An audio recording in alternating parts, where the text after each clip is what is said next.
আমরা পিআর সিস্টেমের নির্বাচন চাই। যেই দল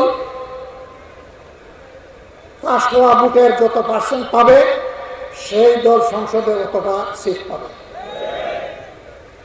এতে কিছু ছোট দল আছে, তাদেরকে কারো করুণার পাত্র হতে হবে।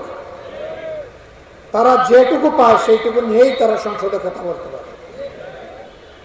অনেক দল তার হয়তো এত সমর্থন নেই, কিন্তু সেই দলেও দেশকে দেওয়ার জন্য মগজ এবং মাথা থাকতে পারে। আমরা চাই তারা সংসদে গিয়ে কথা বলে। পিআর সিস্টেম না হলে দেখা যাচ্ছে একজন পেয়েছে 41% ভোট, আরেকজন পেয়েছে 40% ভোট। 41% পেয়ে 218 আসন, আর 40% পেয়ে মাত্র 70 আসন। এই 218 আসন পাওয়ার পরে প্রত্যেকেই স্বৈরাচার বেপরোয়া হয়ে, তখন আর মানুষকে মানুষ গণ্য করে না, তখন জনগণের সেবক মনে করে না, তখন দেশের মালিক হয়ে বসে। এই জন্য আমরা বলেছি বিশ্বের 62টি উন্নত দেশে এই পিআর সিস্টেমে নির্বাচন হয়, আমাদের দেশে সেই পিআর সিস্টেমে নির্বাচন হতে হবে।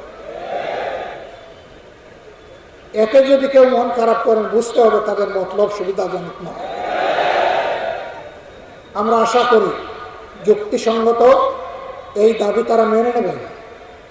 বিভিন্ন আসনে যখন নমিনি দেওয়া হয়, তখন পেশি শক্তি আর কালো টাকার বলে ভোটকে প্রভাবিত করে অযোগ্য সন্ত্রাসীরা অনেক জায়গায় তারা নির্বাচিত হয়ে আসে। সংসদের ভিতরে গিয়েছেন মহিলা, মাদেরকে আমি সম্মান করি, কারণ মায়েরা আমাদেরকে তাদের গর্ভে ধারণ করেছেন। কিন্তু একজন মহিলা গিয়েছেন, তিনি কিছুই পড়তে পারেন না, বলতে পারেন না। তার মেয়ে 1 পৃষ্ঠা কাগজ লিখে দিয়ে বলেছে, আম্মা তুমি এইটা বললেই হবে। তিনি দাঁড়িয়ে কাঁপতেছেন। 17 মিনিটে 1 পৃষ্ঠা পড়েছেন, 1 পৃষ্ঠার মধ্যে 28টা ভুল করেছে।